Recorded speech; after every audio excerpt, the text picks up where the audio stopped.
Bonsoir et merci d'être avec nous. Bienvenue dans votre revue d'actualité témiscamienne. En manchette ce soir, itinérance à Notre-Dame-du-Nord, le ministre Yann Lafrenière de passage. Le conseil municipal et moi l'avions directement invité l'automne dernier, quand on avait eu les problèmes de sécurité publique à Notre-Dame-du-Nord, pour le conscientiser, mais aussi afin d'obtenir des ressources additionnelles pour combattre les crimes qui étaient commis à Notre-Dame-du-Nord. Le Red Témiscamingue et son championnat du monde junior débarquaient à Pointe-aux-Pimicans. Ben oui, tu sais, on arrive ce matin sur le site, puis on a déjà des équipes de l'international qui arrivent, qui commencent à s'installer. Là, on entend plein de langues, on voit plein de gens, tout le monde est super content d'être là, fait que c'est une super belle énergie pour commencer. Là.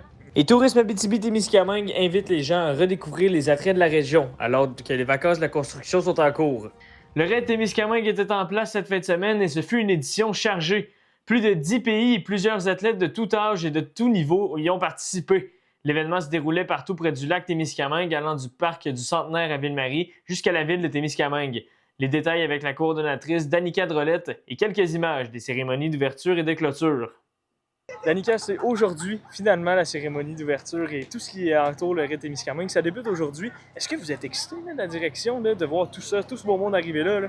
Ben oui, tu sais, on arrive ce matin sur le site, puis on a déjà des équipes de l'international qui arrivent, qui commencent à s'installer. Là, on entend plein de langues, on voit plein de gens, tout le monde est super content d'être là, fait que c'est une super belle énergie pour commencer. Là.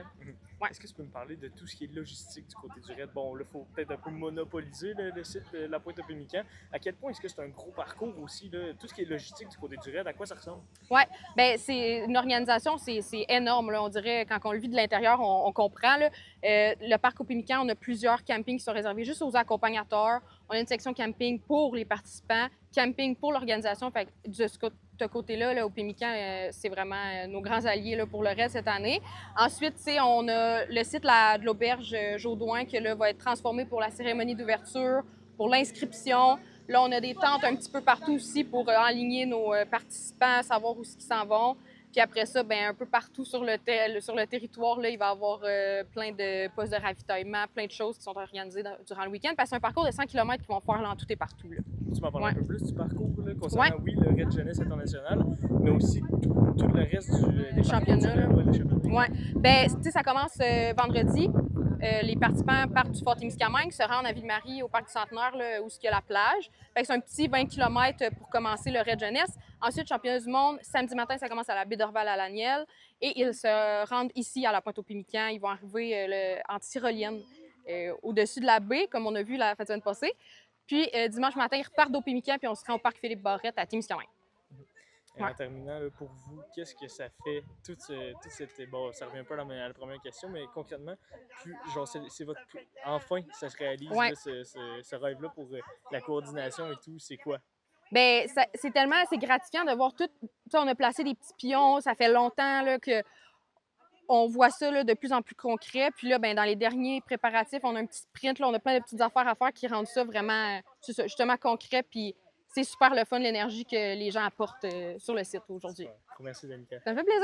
Le bilan de mi-saison de la financière agricole du Québec révèle que le déficit hydrique et les températures contrastées ralentissent la croissance de plusieurs cultures dans la région, même si les semis ont été complétés avant les dates limites. Après une bonne réserve d'eau issue de la fonte des neiges, le printemps et le début de l'été ont rapidement laissé place à une longue période chaude et sèche. Les semis ont été réalisés de 7 à 10 jours plus tard que la normale, tandis que le manque d'eau a ralenti la levée des céréales et des grandes cultures.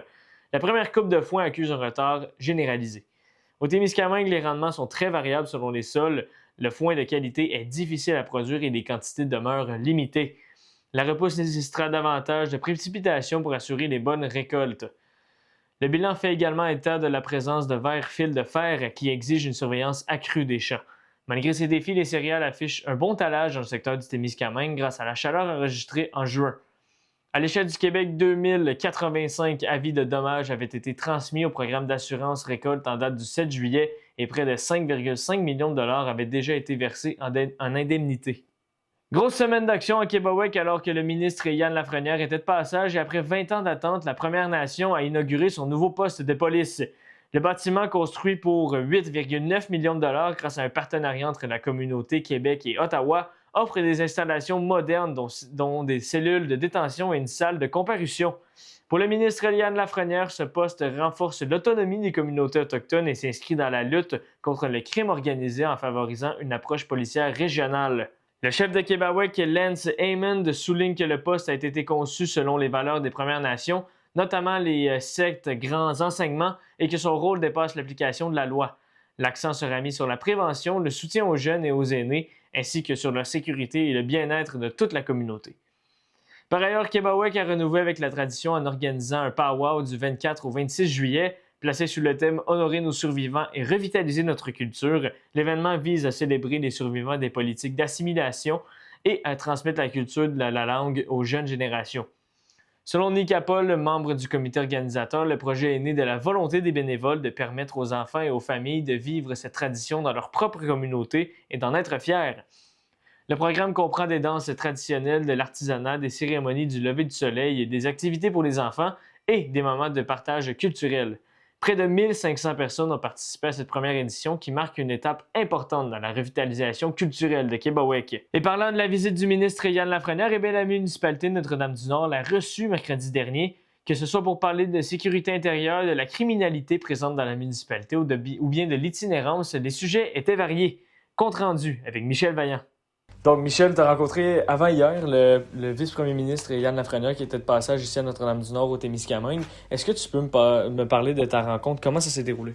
Ben oui, tout à fait. Écoute, Colin, le ministre, on l'avait invité, le conseil municipal et moi l'avions directement invité l'automne dernier quand on avait eu les problèmes de sécurité publique à Notre-Dame-du-Nord pour le conscientiser, mais aussi afin d'obtenir des ressources additionnelles pour combattre les crimes qui étaient commis à Notre-Dame-du-Nord. On a vu quand même une diminution marquée des méfaits qui étaient commis sur le territoire de Notre-Dame-du-Nord grâce à l'intervention de la Sûreté du Québec, mais surtout grâce à l'implication des citoyens qui ont commencé à porter plainte, qui ont commencé à travailler avec la Sûreté du Québec pour justement diminuer ce nombre de méfaits. Alors hier, c'était un petit peu la promesse qu'on nous faisait depuis avant-hier, c'est-à-dire c'est un peu la promesse qu'on nous faisait depuis plusieurs mois, c'est-à-dire la visite du ministre de la Sécurité intérieure et des relations avec les Autochtones, qui est aussi le vice-premier ministre, de sorte à venir nous rencontrer pour prendre la pleine mesure de ce qui se passait à Notre-Dame-du-Nord et de commencer à parler de solutions durables pour permettre justement à Notre-Dame-du-Nord de pouvoir gérer de façon optimale et sur le long terme les problèmes liés à la criminalité. Et comment est-ce qu'on est arrivé à des solutions? Est-ce qu'on est arrivé à des solutions et quel genre de solutions qui ont été proposées ou amenées par le conseil ou par M. Lafrenière? Il faut savoir qu'il y a déjà des choses qui ont été mises en place. Il y a notre forum aussi sur la sécurité publique, l'itinérance et la santé mentale qui ont porté leurs fruits. Donc, il y a plusieurs choses. La criminalité, elle n'est pas unique à Notre-Dame-du-Nord. Hein. C'est un problème qu'on rencontre au niveau de tout l'Abitibi-Témiscamingue, dû à des facteurs qu'on doit traiter. On peut pas juste traiter la criminalité en elle-même, il faut traiter les causes. Donc, il faut s'attaquer à la santé mentale, il faut s'attaquer à l'éducation, prévenir le décrochage scolaire, il faut s'attaquer aussi à tout ce qui touche la consommation de drogue aussi, donc l'aide aux personnes qui sont accros et qui sont addictes aux drogues pour justement diminuer la criminalité. Alors, c'est pas juste en arrêtant des criminels qu'on va diminuer la criminalité, mais en traitant le sujet de fond. Et donc, il y a des choses qui ont déjà été mises en place, entre autres avec le programme Tapage du groupe Image et en collaboration avec le CJET. La semaine dernière, pas la semaine dernière, lundi même, on a justement fait travailler 6 personnes en situation d'itinérance pendant 3 heures et qui ont été payées et rémunérées par la fabrique, par la paroisse, pour nettoyer le terrain de la place des commémorations. Ça va se poursuivre encore mercredi prochain et il y aura d'autres organismes, je l'espère, qui vont se joindre à nous pour permettre de faire travailler les personnes en situation d'itinérance, valoriser leur travail aussi et de facto prévenir la criminalité, mais aussi, par le fait même, promouvoir le fait que certaines personnes pourront décrocher et sortir de cette précarité et de l'itinérance et retrouver un travail convenable. En terminant, Michel, est-ce qu'on est optimiste avec la venue du ministre Lafrenière? Est-ce que c'est un signe que Notre-Dame-du-Nord peut-être est sur la map, entre guillemets, là, du ministre Lafrenière? Et je le souhaite et on le souhaite au conseil municipal. Ce qu'on a fait valoir au ministre, c'est la particularité ou les particularités de Notre-Dame-du-Nord. On est juste à la frontière avec l'Ontario. On partage des territoires communs avec la Première Nation de Témiscamingue. On manque de ressources, on manque de ressources et aussi de main-d'œuvre.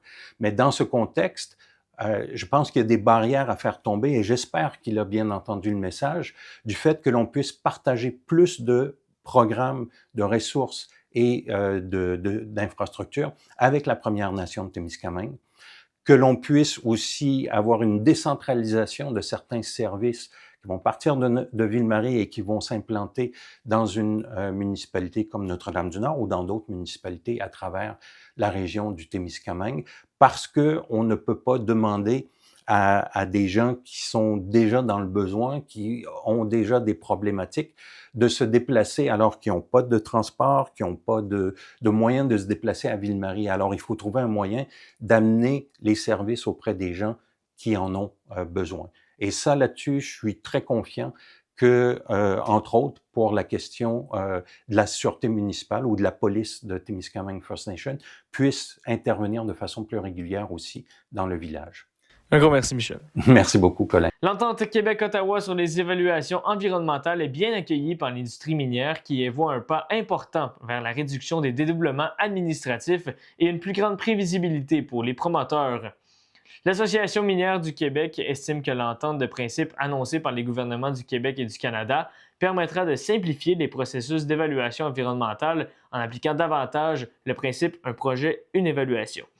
Selon l'organisme, cette harmonisation réduirait les délais, les coûts et la répétition des consultations. L'AMQ soutient également que cette approche renforcera l'attractivité du Québec pour les investissements miniers en offrant un cadre réglementaire plus clair et plus prévisible, alors que 7 autres provinces ont déjà conclu une entente similaire avec le gouvernement fédéral. Les manufacturiers québécois dénoncent le nouveau tarif américain de 50% sur des produits canadiens. Ils estiment que cette décision menace la compétitivité des entreprises, fragilise les chaînes d'approvisionnement nord-américaines et accentue l'incertitude économique. Manufacturiers et exportateurs du Québec MEQ affirment que ces droits de douane toucheront notamment les matériaux de construction, les meubles, les produits de papier, les appareils électroniques et plusieurs biens de consommation. L'organisation craint des coûts supplémentaires, des investissements reportés et des pertes d'emplois. MEQ presse les gouvernements du Québec et du Canada d'intervenir rapidement en défendant les intérêts canadiens, en offrant un soutien temporaire aux entreprises touchées et en accélérant les mesures visant à renforcer la compétitivité du secteur manufacturier, notamment par l'innovation, l'automatisation et la diversification des marchés. Les paramédics de la CSN concluent une entente de principe avec Québec. Les quelques 3500 paramédics affiliés à la CSN pourraient bientôt mettre fin à plus de 3 ans de négociations. Les syndicats et le gouvernement du Québec ont conclu une entente de principe à l'issue d'un blitz de négociations tenu du 20 au 25 juillet. Le comité de négociation recommande son adoption, mais le contenu de l'entente demeurera confidentiel jusqu'à sa présentation aux membres qui auront le dernier mot lors du vote. Les paramédics de la CSN sont sans convention collective depuis avril 2023 et assurent les services préhospitaliers d'urgence dans toutes les régions du Québec, tant en milieu urbain que rural.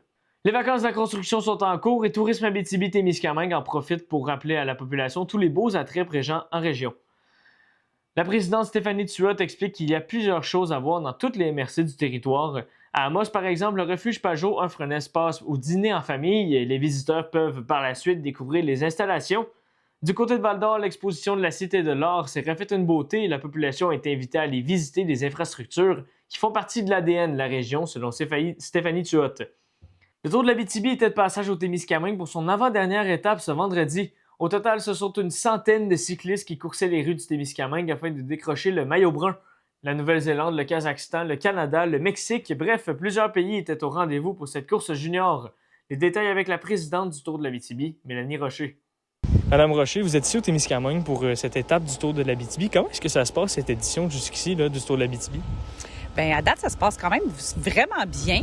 On a fait le Tour des femmes juste avant, qui a été un succès sur toute la ligne. Et là, on est rendu au Tour des hommes où est-ce que là, on finalise notre tour officiellement. Là. Donc, ça va super bien. Nos hommes nous offrent tout un spectacle, là, je vous dirais, des revirements de situation assez intéressants dont ça fait longtemps qu'on n'a pas vu. Là. Fait qu'on va voir encore aujourd'hui un beau spectacle parce que là, Témiscamingue, hein, il y a du dénivelé, il y a du paysage, il y a du vent.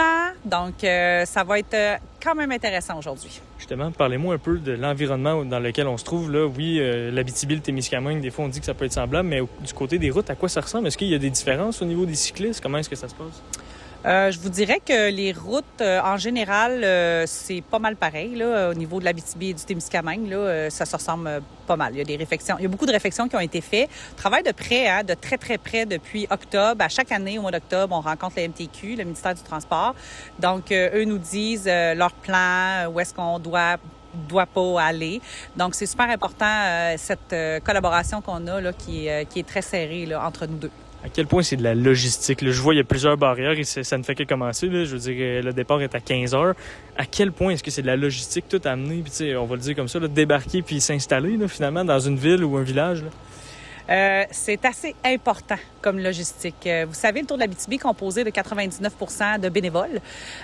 Donc, les gens que vous voyez ici, c'est tous des bénévoles qui s'assurent que tout est fait dans l'ordre et dans les normes aussi, dans les normes de la sécurité de l'Union cycliste internationale aussi.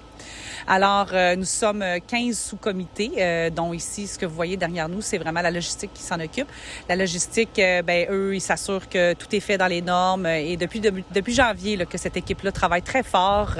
Écoute, c'est 100%. Là. Ils ont une bonne note là, jusqu'à maintenant. Là. Ils sont excellents. En terminant, est-ce que tu peux me parler un peu de qu'est-ce que ça fait pour vous être ici au Témiscamingue? Est-ce que ça fait changement?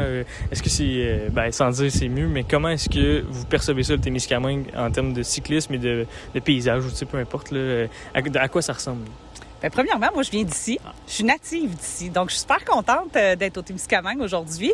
C'était important, d'abord, pour cette raison-là, de venir au Témiscamingue, mais en même temps, de venir visiter le Témiscamingue, c'est seulement quand on est à Rouen qu'on peut venir, parce que c'est beaucoup trop de logistique si on est à Val-d'Or ou à Amos. Vous savez, le tour tourne entre 3 villes sur 2 ans.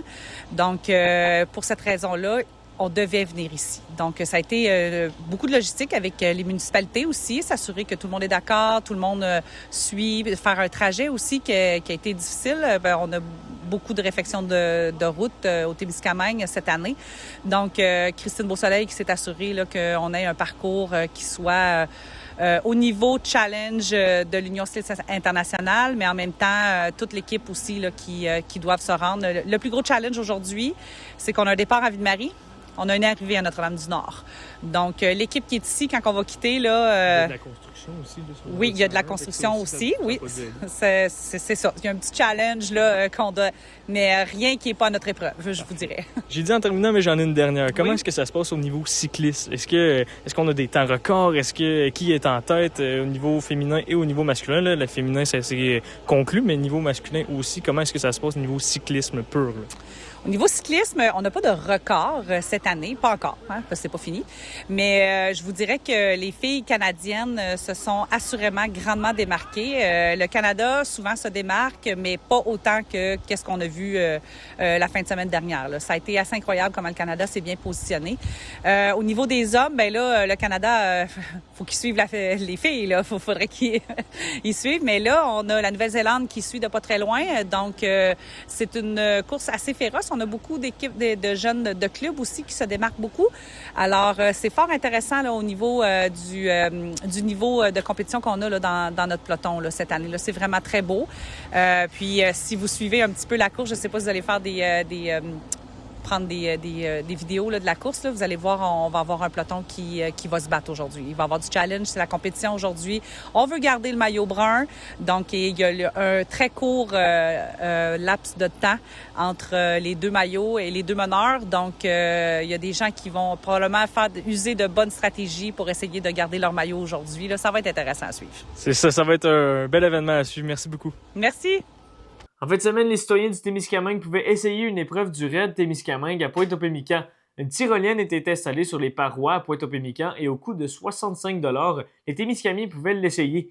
TV-Témis était sur place et voici l'intégrale de nos entrevues. Je suis présentement en direct du Parc national d'Opémican pour l'activité de tyrolienne organisée en collaboration avec le RAID de Témiscamingue.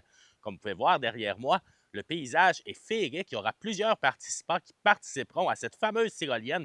Ils auront la chance de traverser le lac et profiter du magnifique paysage aujourd'hui. Je suis présentement avec Chloé Boulay-Poitras, coordonnatrice du RAID Témiscamingue. Chloé, c'est la première année qu'on organise cette fameuse activité de tyrolienne. Ça part où, cette fameuse idée-là?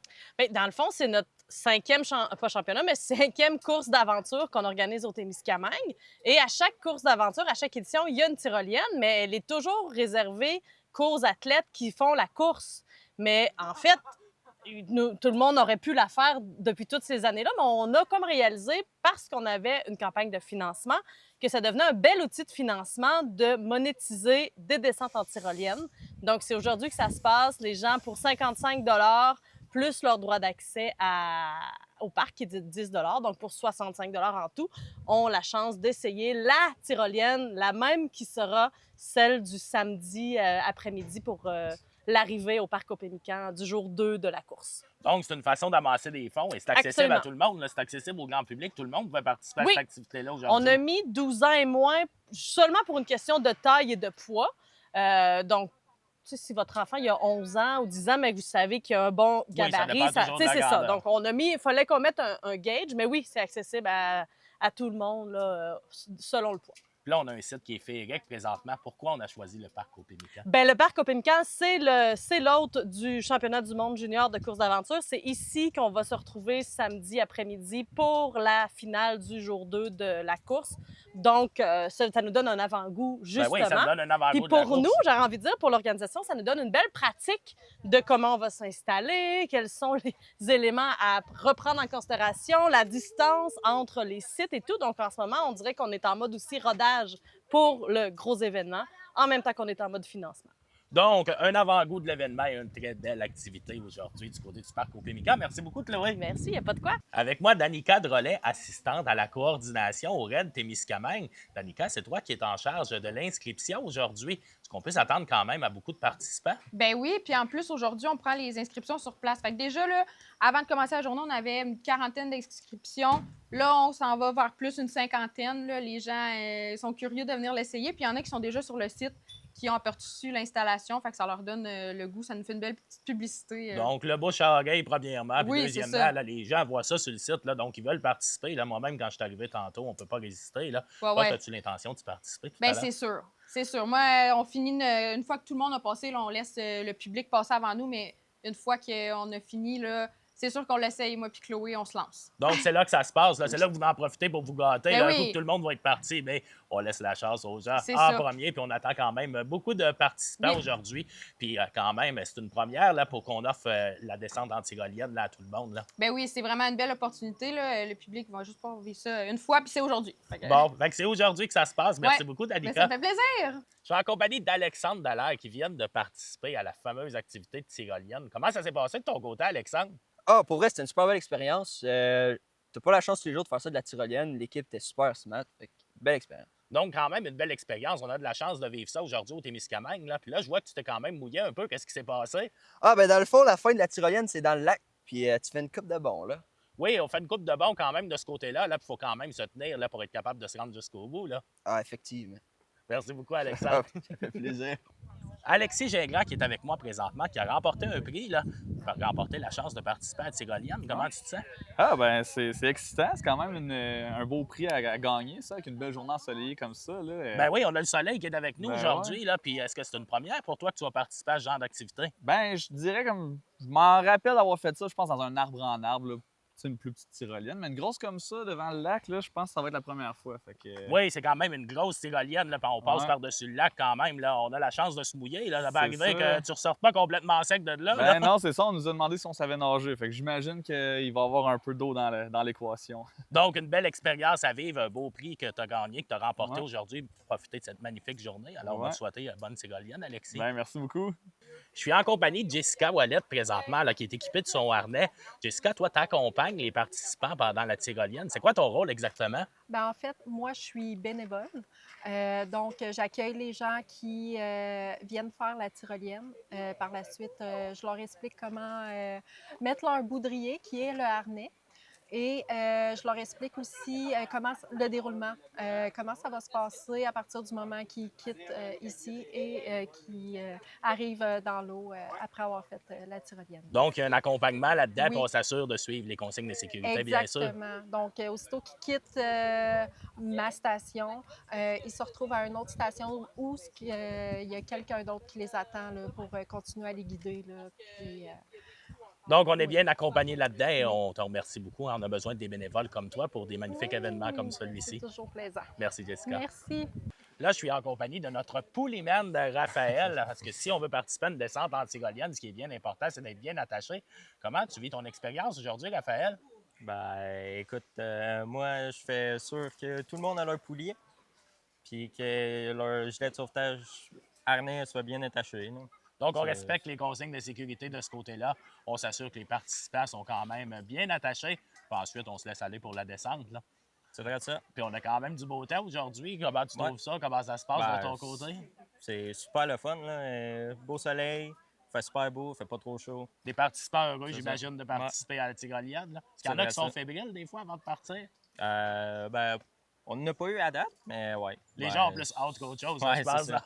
Merci beaucoup, Raphaël. Ça fait plaisir. Good. Je suis en compagnie de Sébastien présentement. Sébastien, on voit que tu t'es mouillé. Là, tu viens de participer à la tyrolienne. Comment ça s'est passé pour toi? Très bien. C'était une belle expérience, une belle activité. Puis, c'est bon pour tous les jeunes. Puis, je suis content de participer. Ben oui. Puis on a une belle journée ensoleillée en plus pour participer à ça aujourd'hui. Tout à fait. Fait que là, on décompresse. Après ça, on profite du parc un petit peu là, après avoir participé à cette activité-là. Merci beaucoup, Sébastien. Ça fait bien plaisir. En terminant, la présidente expliquait qu'on a la chance de pouvoir compter sur 2 parcs nationaux ici en région, soit Aiguebelle ainsi qu'Opémican. Elle invite fortement les touristes et les locaux à revisiter ces endroits magnifiques qui témoignent de la beauté de la région. C'est déjà tout pour l'actualité locale cette semaine. Au nom de toute l'équipe, nous vous remercions d'avoir été à l'écoute. Restez branchés sur notre page Facebook pour les nouvelles en temps réel. À la prochaine!